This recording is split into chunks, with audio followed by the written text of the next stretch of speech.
మీ ఇంట్లో ఒకప్పుడు ఛార్జర్ కోసం వెతకాల్సిన అవసరం లేని ఫోన్ ఏది?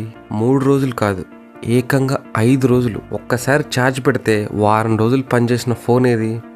స్క్రీన్ పడిపోయినా, బ్యాటరీ తీసి పెట్టినా, నీళ్ళల్లో పడినా, బైక్ కింద పడ్డా సరే, ఇన్ని జరిగినా పనిచేసిన ఒకే ఒక్క ఫోన్ ఏదో తెలుసా? నోకియా.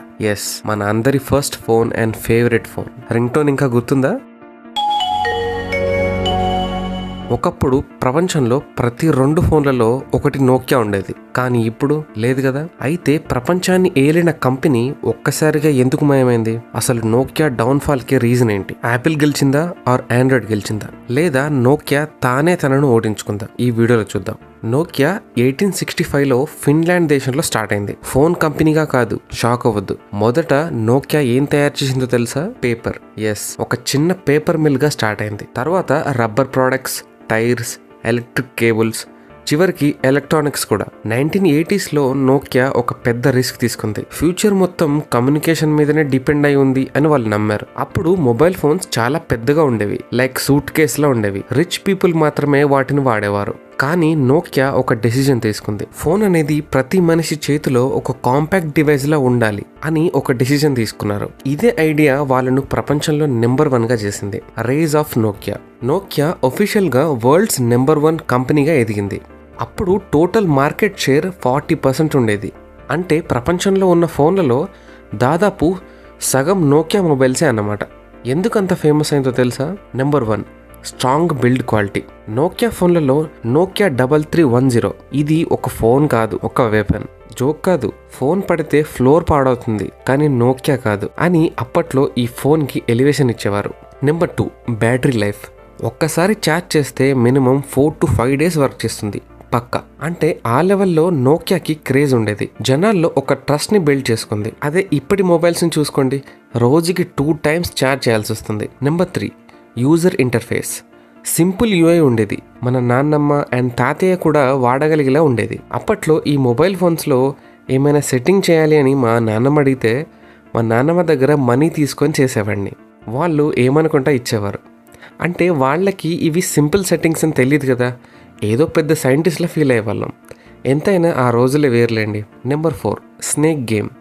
నోకియా ఫోన్లలో ఇది ఒక ఫేమస్ గేమ్. ఆ గేమ్ ఆడడానికే చాలా మంది ఫోన్ని కొనేవారు. Number 5, trust. అప్పట్లో జనాలు ఈ ఫోన్ని మొబైల్ ఫోన్ అనేవారు కాదు, నోకియా ఫోన్ అనేవారు. ఇదంతా ఆ బ్రాండ్కి ఉన్న పవర్.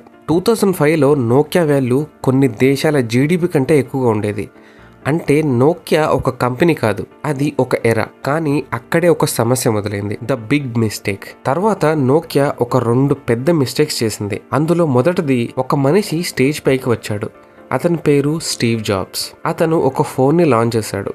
అదేంటంటే ఇప్పుడు మనం ప్రెస్టేజ్ గా ఫీల్ అయ్యే ఐఫోన్. ఈ ఐఫోన్ లాంచ్ చేశాక నోకియా రియాక్షన్ ఏంటో తెలుసా? టచ్ స్క్రీనా, అది కూడా కీబోర్డ్ లేకుండా ఫోనా? ఇది ఇంపాసిబుల్. జనాలు దీన్ని పట్టించుకోరు అండ్ వాడర్ కూడా అని నోకియా కంపెనీ వాళ్ళు నవ్వారు. అదే నోకియా చేసిన పెద్ద మిస్టేక్. వాళ్ళు కన్జ్యూమర్స్ కి కాల్స్, మెసేజెస్ ఉంటే చాలు అనుకున్నారు. కానీ యాపిల్ కంపెనీ ఫోన్ అనేది ఒక కమ్యూనికేషన్ డివైస్ కాదు, పాకెట్ కంప్యూటర్ అని అర్థం చేసుకొని వాళ్ళు ముందుకెళ్లారు. ఇదే ఐడియా గేమ్ చేంజర్ అయింది. అందరూ ఐఫోన్ కి షిఫ్ట్ అవడం స్టార్ట్ చేశారు. తర్వాత నోకియా చేసిన సెకండ్ మిస్టేక్ ఏంటంటే ఆండ్రాయిడ్ ఓఎస్ ని రిజెక్ట్ చేయడం. 2008లో గూగుల్ ఆండ్రాయిడ్ ని లాంచ్ చేసింది. సామ్సంగ్, హెచ్టిసి, సోనీ అందరూ ఆండ్రాయిడ్ కి మారిపోయారు. కానీ నోకియాకి కూడా ఆండ్రాయిడ్ తీసుకునే ఆప్షన్ ఉంది. కానీ వాళ్ళు ఏమన్నారో తెలుసా? ఆండ్రాయిడ్ తీసుకుంటే మన ఐడెంటిటీ పోతుంది, అందుకే వాళ్ళు తమ ఓన్ ఓఎస్ అయిన సిమ్బియన్ ని పట్టుకున్నారు.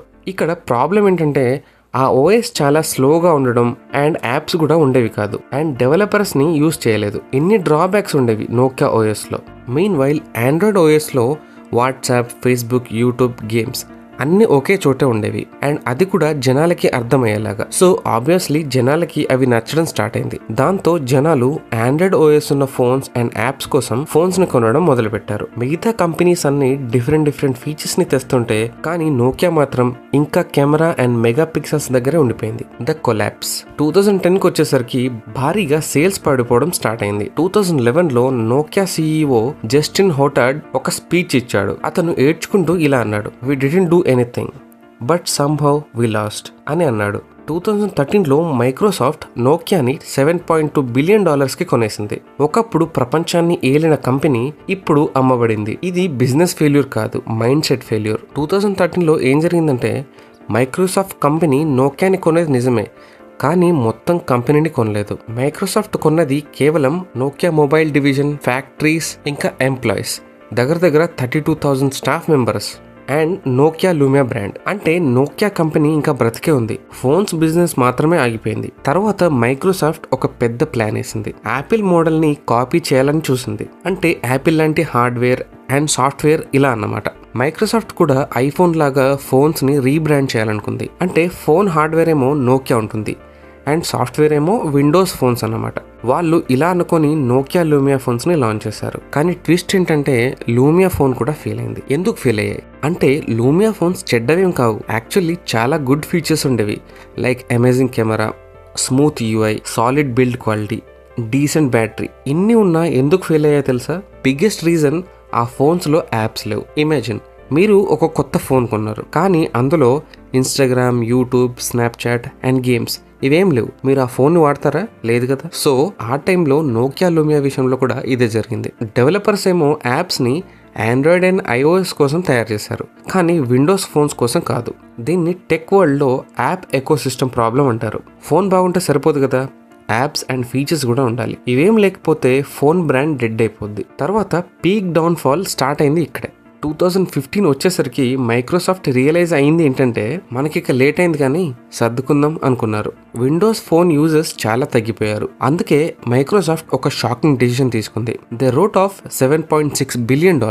అంటే వాళ్ళు నోకియా కోసం పెట్టిన దాదాపు మొత్తం డబ్బు లాస్ గా ప్రకటించారు. 32,000 ఎంప్లాయీస్ లో చాలా మందిని జాబ్ నుండి తీసేశారు. ఇది టెక్ హిస్టరీలో బిగ్గెస్ట్ అక్విజిషన్ ఫెయిల్యూర్. 2016లో మైక్రోసాఫ్ట్ నోకియా లూమియా ప్రొడక్షన్ని ఆల్మోస్ట్ స్టాప్ చేసింది. 2017లో officially Windows phone platform end అయ్యాయి. అంటే Android and iPhone are alive, కానీ Windows phones finished. Microsoft finally accept చేసింది ఏంటంటే we lost smart phone war అని ఒప్పుకున్నారు.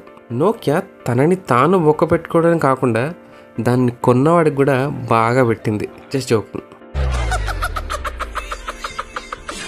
బట్ నోకియా ఇంకా బ్రతికే ఉందా? ఎస్, ఇంకా బ్రతికే ఉంది. And this is the twist. వాళ్ళు నెట్వర్కింగ్ సైడ్ వెళ్ళిపోయారు.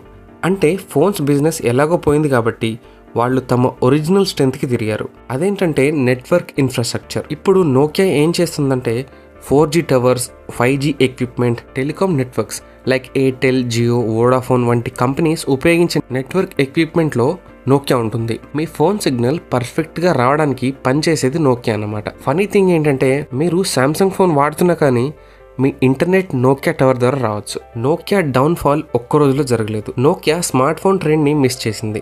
మైక్రోసాఫ్ట్ రెస్క్యూ చేయడానికి కొనింది, కానీ Windows phone eco system fail అయింది. సో ఇది మనకి ఎంతగానో నచ్చిన నోకియా కథ.